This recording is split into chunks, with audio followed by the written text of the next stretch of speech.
দর্শক স্বাগত ৩ মিনিটের খবরে।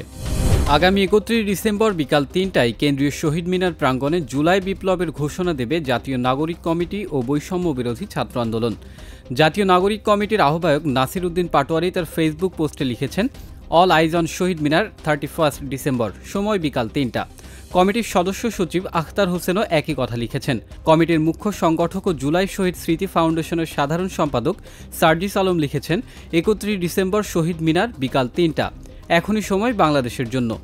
অন্তর্বর্তী সরকারের উপদেষ্টা আসিফ মাহমুদ লিখেছেন, ৩১ ডিসেম্বর শহীদ মিনার, ৩৬ জুলাই এসে মিলিত হোক ৩১ ডিসেম্বরে।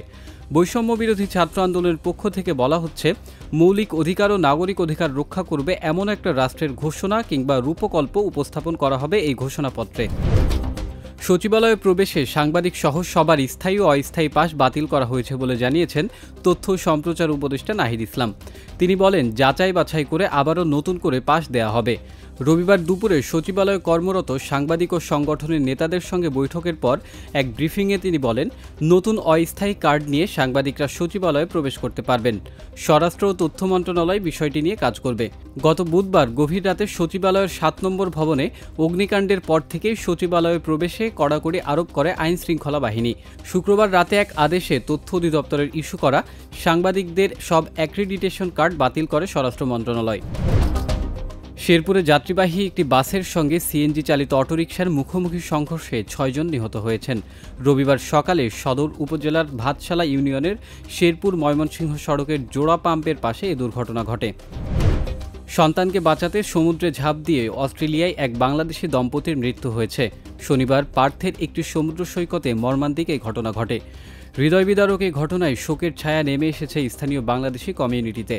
গণমাধ্যমের খবর বলছে, অস্ট্রেলিয়ার পার্থে ক্রিসমাসের ছুটিতে পরিবার ও বন্ধুদের নিয়ে ওয়ালপোল সৈকতে ঘুরতে গিয়েছিলেন ওই বাংলাদেশি দম্পতি। সমুদ্রের জোয়ার ভাটার বিষয়ে অবগত না থাকায় পানিতে নেমে তারা আনন্দ করছিলেন। হঠাৎ সমুদ্রের উত্তাল ঢেউ এসে তাদের শিশুকন্যা সিয়ানাকে টেনে নিয়ে যায়। মেয়ের প্রাণ বাঁচাতে বাবা শহীদুল হাসান স্বপন এবং মা সাবরিনা আহমেদ পাপড়ি ঝাঁপিয়ে পড়েন গভীর সমুদ্রে। নাটকীয়ভাবে তারা তাদের কন্যাকে উদ্ধার করতে পারলেও নিজেদের রক্ষা করতে পারেননি। শহীদুল হাসান স্বপন পার্থের কার্টিন বিশ্ববিদ্যালয় থেকে পিএইচডি ডিগ্রি লাভ করার পর একই বিশ্ববিদ্যালয়ের সহযোগী অধ্যাপক এবং নগর পরিকল্পনা বিভাগের শিক্ষক হিসেবে কর্মরত ছিলেন।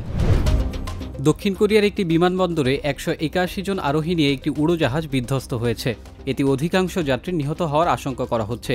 গণমাধ্যমের খবরে বলা হচ্ছে, রবিবার ভোরে উড়োজাহাজটি রানওয়ে থেকে ছিটকে গিয়ে দেশটির দক্ষিণ পশ্চিমাঞ্চলীয় মুয়ান আন্তর্জাতিক বিমানবন্দরের একটি দেয়ালে ধাক্কা খায়। ১৭৫ জন যাত্রী ও ৬ জন ফ্লাইট অ্যাটেন্ডেন্ট নিয়ে জেজু এয়ারের বিমানটি থাইল্যান্ডের ব্যাংকক থেকে ফেরার পথে এই দুর্ঘটনা ঘটে।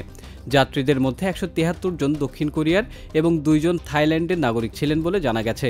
বিমানের সিস্টেমে পাখি আটকে যাওয়ার কারণে এই দুর্ঘটনা ঘটতে পারে বলে ধারণা করা হচ্ছে। এতক্ষণ সঙ্গে থাকার জন্য ধন্যবাদ।